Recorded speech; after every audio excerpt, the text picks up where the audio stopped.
2, you guys learned about brachial plexus and lumbosacral plexus. But I am going to kind of just do like the overview of all of these, right? So it's not going to be as specific as it was in neuro, especially when we come to the cranial nerves. So we know that there are 12 cranial nerves, okay, right? And one of a common question with our cranial nerves is the exits of the skull. Now remember that most of our cranial nerves actually have an exit and an entrance into the skull. And so with each of the cranial nerves, I'll be kind of specifying what is the like extra exit, but this exit is the primary exit. Okay, so think of this as the primary exit of the skull for your cranial nerves. And there is a little saying, which those of you who have had me in neuro have heard of before, but bear with me because it takes me a second to write it on. But it's come on, Sophia, Sophia, Sophia, roll over, Sophia, I am in a mood for jugs, jugs, jugs. Hello. Okay, and so the full thing, without me saying it awkwardly as I write, come on, Sophia, Sophia, Sophia, roll over, Sophia, I am in the mood for jugs, jugs, jugs, hello. Okay, and so each of these are going to stand for a cranial nerve. So if I went through them, and I'll do them in different colors. So the CUM stands for the cribriform plate. And that goes with cranial nerve 1, the olfactory nerve. The ON stands for the optic canal,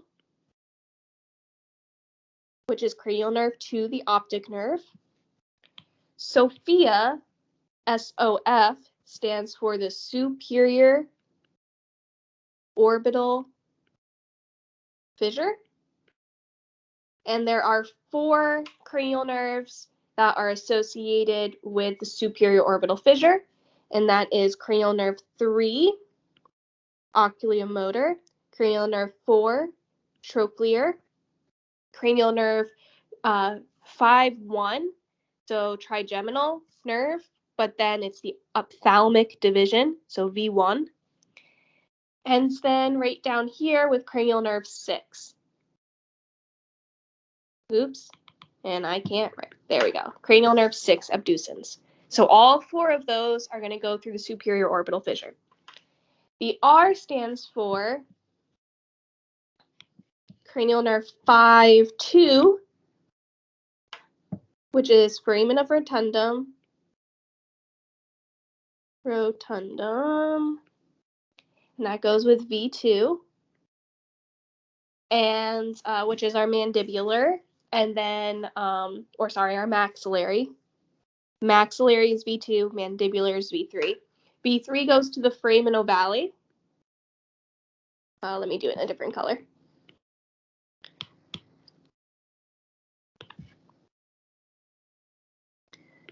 Foramen ovale. That's V3, mandibular. V2 is maxillary. We talked about Sophia, this Sophia, right? That's cranial nerve 6 abducens. Then we have IAM, and IAM stands for the internal acoustic meatus. Let's pick a different color. Okay, so we have internal acoustic meatus.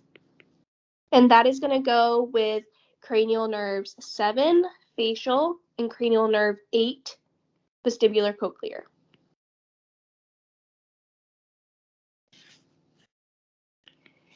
And then we have jugs, jugs, jugs. And that stands for the jugular foramen.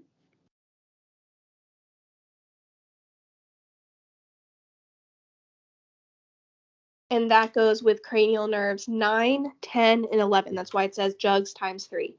So that is cranial nerve 9 through 11. And then the hello stands for the hypoglossal canal. And that goes with cranial nerve 12.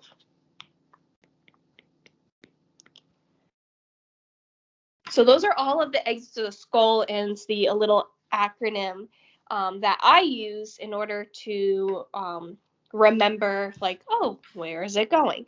And so that is a good one. I think I had one exit of the skull like question on my exam. But as you guys have seen in class, like this is a common question that she even asked. So make sure that you know this little saying, because then you've covered your bases, right? So now let's go through each cranial nerve and talk about them.